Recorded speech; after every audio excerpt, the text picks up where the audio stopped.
my dear students. Myself Ajay Chauhan once again wish you a very beautiful, cheerful and hopeful morning. Today I am just continuing class 10th because I told you, means I give you information that in class 10th of chapter 1st I covered the topic. मैं करवा चुका हूँ, आप पुराने videos में देखिएगा. I covered the topic Euclid's division lemma, what is lemma, definition, proper application of on the basis of Euclid's division lemma, algorithm, application of algorithm and relation between SCF and LCM. But a very important topic is left, that's why I am taking this class, that is prove the irrationality. Irrationality means prove that this number is irrational, and without division how to find the decimal expression is terminating and non-terminating. These two topics are left, and these are very important topics because 4 marks question is always coming.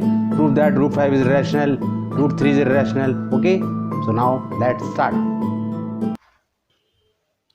Okay, so my dear students, as I earlier told you, mathematics class 10th chapter 1 real number part, this is the final part, means last part, final, or I think third or fourth. Topics: proofs of irrationality and decimal representation of terminating, non-terminating, without division. 2 topics are there only. Okay, this question is most prominent question in exam. हर साल ये question exam में 4 marks में आता है. इस साल भी आया था, पेपर उठा के देख लेना. क्वेश्चन था prove that root 5 is irrational, 4 marks में आया था, आता ही है. तो पहले मैं थोड़ा इंट्रोडक्शन दे दूँ आपको.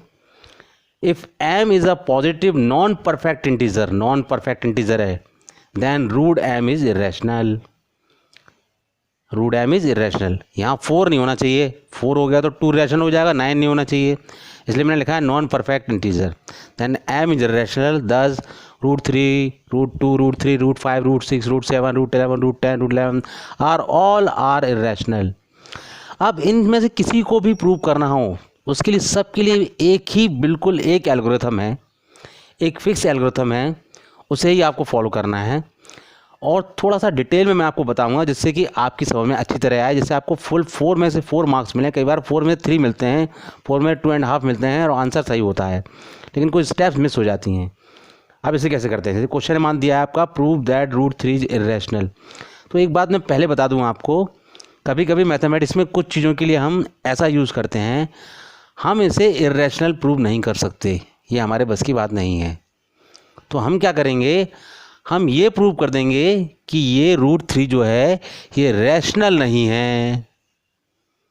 बात समझिएगा, प्रूव दैट रूट 3 इरेशनल. अरे हम जानते हैं रूट 3 इरेशनल है, हम जानते हैं कि ये नॉन टर्मिनेटिंग ना नॉन रिकरिंग है, इसकी वैल्यू कभी ख़त्म नहीं होगी, हम जानते हैं.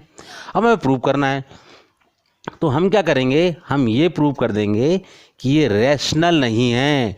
तो रैशनल नहीं है तो क्या बचा, फिर ये इरेशनल है. आपके बात समझ में आ गई? बस इतना ही मुझे समझाना था. अब आप देखिए करते कैसे हैं, स्टेप बाय स्टेप चलते हैं. मैंने मान लिया स्टार्टिंग में लेट रूट 3 इज रैशनल, मैंने माना कि रैशनल है. सपोज करो रैशनल मान लिया. अब जब मैंने इसको रैशनल मान ही लिया है तो नेचुरल है कि रूट 3 जो होगा वो a/b की फॉर्म में लिखा जा सकता है. a/b, याद रखना यहाँ b नॉन इक्वल टू 0 है, b 0 नहीं है. और साथ में एक बात और रखना, याद रखना कि b is not equal to 0 and a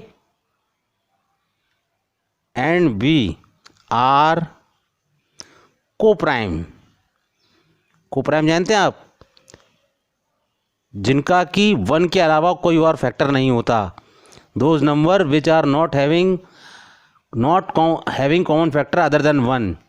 जैसे मैंने आपको यहाँ पर लिख के दे दिया, यहाँ समझिए, यहाँ पर 3/7. तो 3/7 ये कोप्राइम, दोनों कोप्राइम है. 3 1 3 होगा, 7 7 1 7 होगा, यानी ये दोनों नंबर किसी एक ही नंबर से, सेम नंबर से डिवाइड नहीं होंगे. A and B are coprime, ये बात लिखना मत भूलिएगा. इतनी बात हो गई आपकी, यहाँ तक आपको समझ में आ गई पहली स्टेप. अब क्या किया हमने, अब हमने जो किया वो हमने किया कि स्क्वायरिंग कर दी बोथ साइड, यहाँ भी लिख दिया मैंने squaring of both side, A upon B का स्क्वायर कर दिया, और साथ में यहाँ लिख दिया स्क्वायरिंग बोथ साइड, ऐसे करके यहाँ लिख दिया स्क्वायरिंग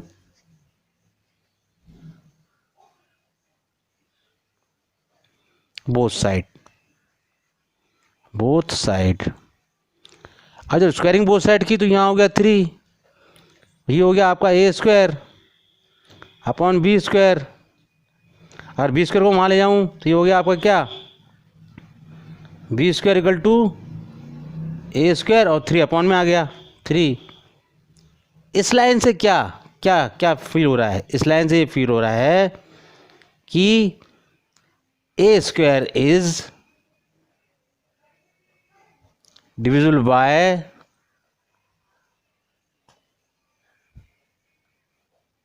थ्री। अब a square is divisible by 3, hence a also divisible by 3। आगे लिखता हूँ, अगर किसी का स्क्वायर अगर 3 से डिविजिबल है तो वो नंबर ए भी होगा, ये तो सिंपल सा कंसेप्ट है, डिविजिबल बाय 3। इस लाइन को ध्यान रखना, ये बहुत इंपॉर्टेंट लाइन यहाँ बता दी मैंने आपको, इस लाइन को ध्यान रखना, ठीक। ए स्क्वायर अपॉन 3 आ रहा है ना, इसका मतलब a square divisible by 3, hence a is divisible by 3। अब ये एक फर्स्ट पार्ट सपोज करो खत्म हो गया यहाँ पर। अब क्या करना है आपको, हर क्वेश्चन में चाहे वो √3 हो, चाहे √5, चाहे रूट कुछ भी हो, यहाँ √3 था तो यहाँ पर लेट करना है, late A equal to 3c। √5 होता तो ए इक्वल टू 5c करते, √7 होता है तो ए इक्वल टू 7c करते, लेट कर लिया। अब इस लेट करने के बाद एंड पुट दिस इन, इसे B square equal to A square upon 3 में पुट कर दो, इसमें पुट कर दिया, इसमें इस चीज़ में पुट कर दिया, तो ये आपका बन गया, यहाँ देखिए B square equal to 3c का होल स्क्वायर अपॉन 3, यानी बी स्क्वायर इक्वल टू क्या हो गया आपका 9c स्क्वायर अपॉन 3, यानी बी स्क्वायर इक्वल टू क्या हो गया आपका 3c square upon only 3c square, 3 से 3 कट कैंसिल हो गया 9, 3c स्क्वायर। इट मीन इसको अगर आप आगे अप्लाई करें तो क्या हो गया, इससे c square equal to B square upon 3, means इसका क्या मीनिंग हुआ कि B square is divisible by 3। B square upon 3 आ रहा है, वही बात ए स्क्वायर अपॉन 3 आया था, a square divisible by 3, B square divisible by 3, hence b is also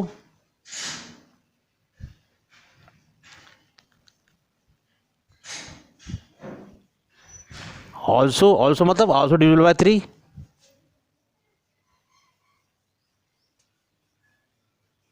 ये आपकी 2 मेन टर्म ला दी मैंने आपकी, बस ये बात आप ध्यान रखिएगा, यहाँ तक 2 मेन टर्म आपकी मैंने ला दी।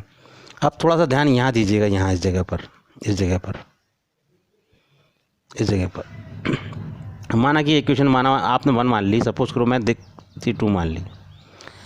अब ये देखिए कि ए भी डिविजिबल बाय 3 है और बी भी डिविजिबल बाय 3 है, जबकि हमने ए और बी को कोप्राइम नंबर लिया था। कोप्राइम नंबर मतलब जिनका फैक्टर सिर्फ कॉमन फैक्टर जिनमें सिर्फ 1 होता है, वो किसी सेम नंबर से डिवाइड नहीं हो सकते। बात समझ में आ रही है, बात समझ में आ रही है। यही काम आपको हर क्वेश्चन में करना है। यहाँ हमने ए और बी को कोप्राइम लिया था, लेकिन हमने यहाँ पर अपने ऑपरेशन से ये प्रूव कर दिया कि ए डिविजिबल बाय 3 है, और यहाँ पर कर दिया कि बी भी डिविजिबल बाय 3 है। इसका मतलब क्या हुआ, by equation 1 and 2, equation 1 and 2 में जो लिखा हुआ है, दिस इज अ कॉन्ट्राडिक्शन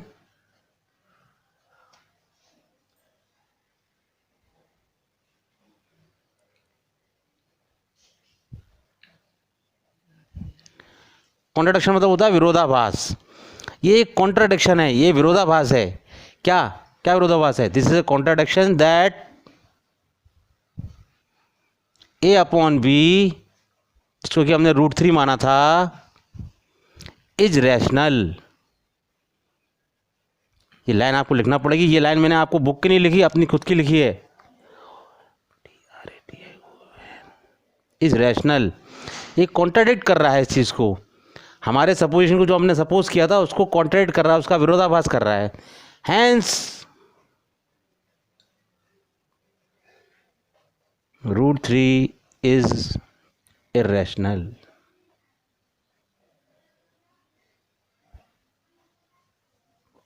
यहाँ आपका क्वेश्चन खत्म हो जाएगा। और बिल्कुल अगर आपने यही स्टेपिंग यूज़ की तो एक सिंगल मार्क्स भी आपका कोई नहीं काट सकता। बिल्कुल परफेक्ट, एकदम परफेक्शन के साथ हर स्टेप लिखी हुई है। बुक में कुछ अलग तरीके से दिया होता है, एकदम परफेक्ट स्टेप मैंने आपको बताए हैं।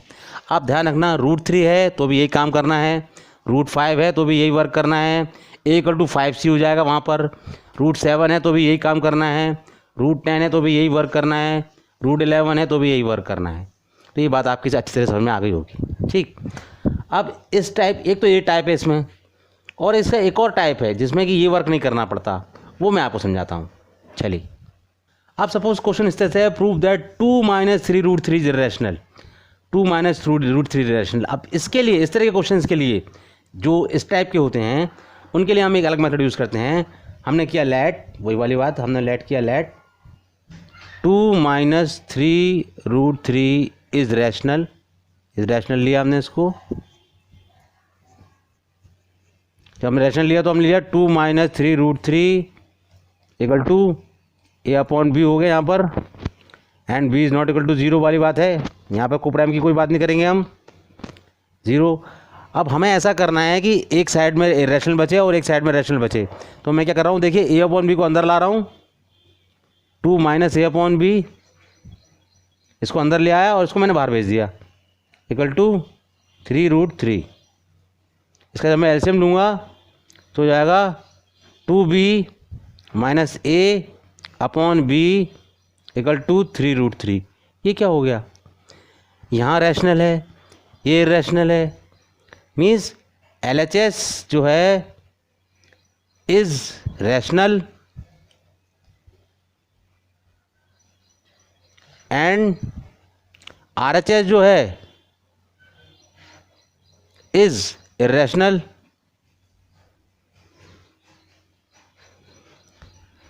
भाई और दोनों इक्वल दिए हैं तो एक कॉन्ट्राडिक्शन हो गया। LHS रैशनल, RHS इर्रेशनल, दोनों बराबर नहीं हो सकते। This is a contradiction.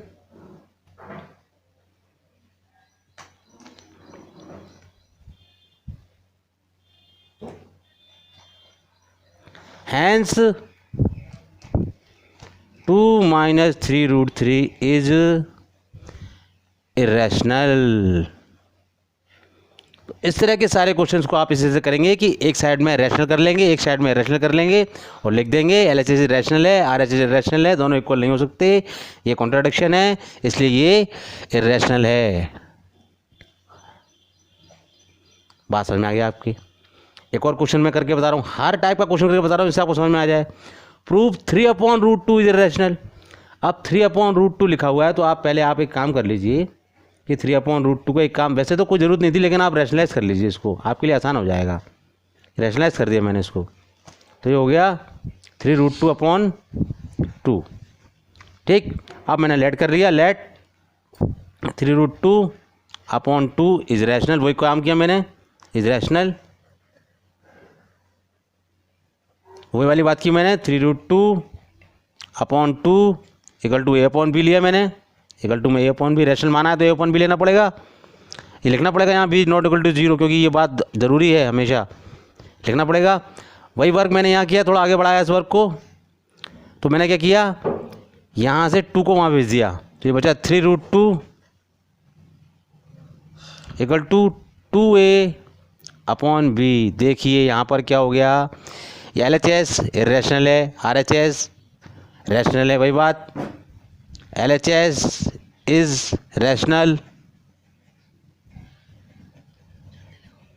and RHS is irrational. This is a contradiction.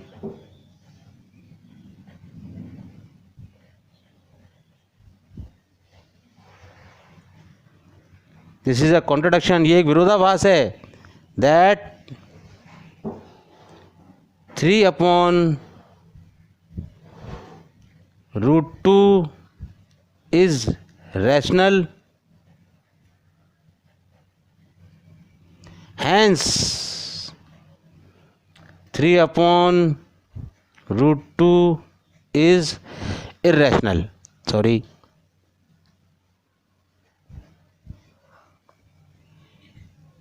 बस यहाँ भी एक बात थी, दिस इज कॉन्ट्रडिक्शन दैट, यहाँ लिखना पड़ेगा आपको, यहाँ लिख देना दैट 2 - √3 इज रैशनल, हैंस, उसके बाद हैंस लगा देना. ये आपके क्वेश्चन इस टाइप के, बस इसके अलावा कोई टाइप नहीं बचता. एक टाइप और बचता है, वो मैं आपको बाद में बता दूंगा. ठीक, it's enough. So my dear students, please be concentrate. इस बात का ध्यान रखना कि ये एक इम्पोर्टेंट टॉपिक है और ये क्वेश्चन हर साल एग्ज़ाम में 3 और 4 मार्क्स में आता है. ये फिक्स है, इस चैप्टर से बिल्कुल फिक्स है. हर साल आप 10 साल उठा के देख लीजिए, पिछले हर साल ये क्वेश्चन आता है. मैंने पिछले 22 साल के एक्सपीरियंस में देखा है, ये क्वेश्चन हमेशा आता है इस चैप्टर में से 4 मार्क्स का, 3 मार्क्स का. तो इसको आप कंसंट्रेट कीजिएगा, ये आएगा, हमेशा आएगा, ये कभी छूट नहीं सकता इस चैप्टर में से. बोर्ड का पेपर इस चैप्टर को छोड़कर नहीं आ सकता, बस आप ये याद रखिए. चलिए next topic. Now the question is, without actual division determine the following are terminating और नॉन टर्मिनेटिंग डेसिमल. अब टर्मिनेटिंग आप भूल मत जाना. टर्मिनेटिंग का मतलब जो होता है, जो टर्मिनेट हो जाता है डेसिमल के बाद. यानी कि मान लो हमने किसी को डिवाइड किया तो आंसर आ गया 2.36, ख़त्म हो गया, तो ये टर्मिनेटिंग कहलाता है. और नॉन टर्मिनेटिंग का मतलब होता है, मैंने हमने डिवाइड किया, आंसर आया 3.2413 और चलता जा रहा है, ख़त्म ही नहीं हो रहा है, तो ये नॉन टर्मिनेटिंग होता है. ठीक, ये मैंने आपको बता दिया टर्मिनेटिंग और नॉन टर्मिनेटिंग क्या होता है. ठीक, अब हमें विदाउट एक्चुअल डिवीजन, बिना डिवीजन किए बताना है. ये क्वेश्चन एग्जाम में पूछा जाता है आपको. Without actual division determine the following are terminating और नॉन टर्मिनेटिंग डेसिमल, जो क्वेश्चन दिया होगा आपको. इसके लिए आप एक नोट मैंने लिख दिए, पहले नोट समझ लीजिए. पहले P/Q, कोई भी रैशनल नंबर Q = नॉट 0 हो यहाँ पर, इज टर्मिनेटिंग डेसिमल. वो टर्मिनेटिंग तब होता है इफ़ Q हैज़ 2 और 5 और both 2 and 5 has its prime factors. यदि Q के हम प्राइम फैक्टर्स करें, या तो उसमें ओनली 2 आ जाए, या 5 आ जाए कितनी बार, या 2 5 कितनी बार आ जाए. ऐसा अगर आ जाए Q के प्राइम फैक्टर में, तो वो नंबर टर्मिनेटिंग होता है. मतलब 2n2 कितनी बार आए, 5 कितनी बार आए, या 2 और 5 कितनी बार आ जाए, किसमें, Q के प्राइम फैक्टर्स में, तो वो टर्मिनेटिंग होता है. और in case of any other number of other factor of Q, इसके अलावा Q का अगर कोई और फैक्टर आ जाए, 2 आ जाए, 5 आ जाए, साथ में अगर 3 और आ जाए मान लो, तो वो नॉन टर्मिनेटिंग होता है. सिर्फ 2 और 5 के केस में ये टर्मिनेटिंग होता है, और इसके अलावा कोई अदर नंबर आ जाए तो वो नॉन टर्मिनेटिंग होता है. बस इतनी बात, ये 2 नोट मैंने दे दिए, इनको ध्यान रखिएगा, बहुत ध्यान से मैंने आपको लिख के बता दिए हैं. बस इसी के बेस पर हम विदाउट डिवीजन चेक कर लेते हैं, डिवाइड नहीं करना पड़ता. पहला क्वेश्चन है 33/50 बताना है साहब, टर्मिनेटिंग नॉन टर्मिनेटिंग है. 50 Q है, ये P/Q 50 है. 50 को अगर हमने प्राइम फैक्टराइज किया तो आपको दिख रहा है 50 को हम फैक्टर करेंगे तो 2 से करेंगे तो 25 आएगा, 5 से करेंगे 5 है 25 आया, 5 से किया 5 1 5 आया, यानी कि ये हो गया 33/2 × 5 × 5. देखिए Q के फैक्टर में 2 और 5 ही है, हैंस हम लिख सकते हैं, hence 33/50 is a terminating decimal.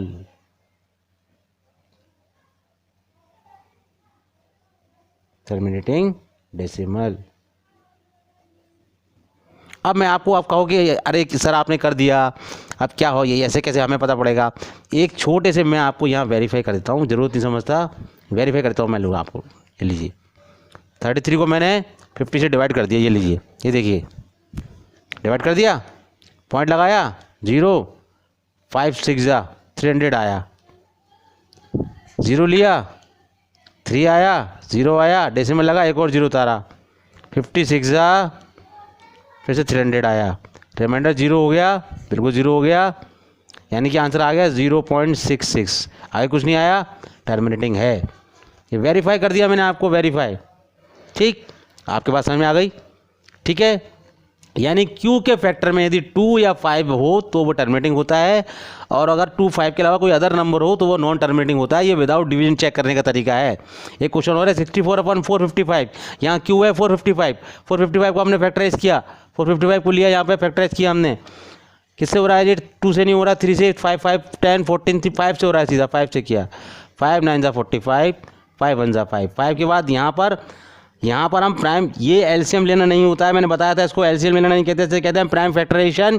और यहाँ से प्राइम नंबर्स आते हैं, ओनली प्राइम नंबर्स, यहाँ 4 नहीं आएगा, यहाँ 6 नहीं आएगा, यहाँ 9 नहीं आएगा, ओनली प्राइम नंबर्स आएंगे। ये बच्चे भूल जाते हैं, 10th क्लास के बच्चों को भी याद नहीं रहता है, क्लास 6 7 में बच्चों को कंसेप्ट सिखाया नहीं जाता है।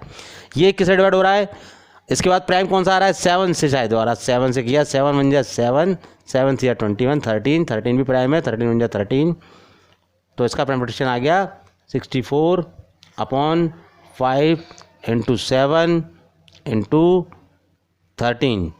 तो इसमें 5 के अलावा 7 और 13 आ चुके हैं।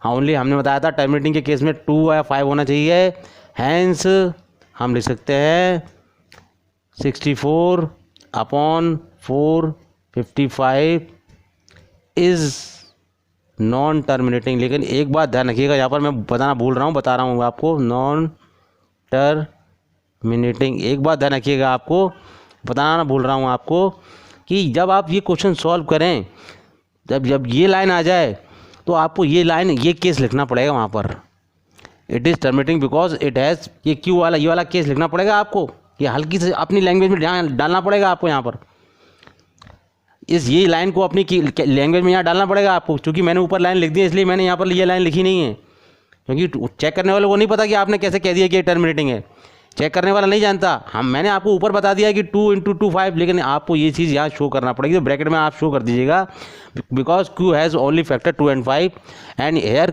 Q has not factor 2 and 5, तो this is non terminating. This is the end of chapter. यहाँ चैप्टर आपका कंप्लीट फिनिश हो चुका है, और ये क्वेश्चंस एग्जाम में ज़रूर आते हैं, ये क्वेश्चन भी एग्जाम में कई बार पूछा गया है विदाउट डिवीज़न। तो आपको ये चीज़ मैंने हिंदी और इंग्लिश में दोनों में क्लियर कर दी, और ये चैप्टर पूरी तरह से कंप्लीट कर दिया। ये चैप्टर थोड़ा टफ माना जाता है, लेकिन मैंने आपको ढंग से समझाया है। पुरानी वीडियो देखिए, आप पुरानी वीडियो से शुरू कीजिए, कंप्लीट चैप्टर का पैकेज आपको, पूरा पैकेज मिलेगा, इसे ढंग से पढ़िएगा।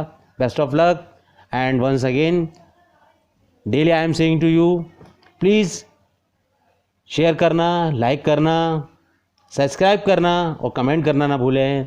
Thank you students, have a nice day.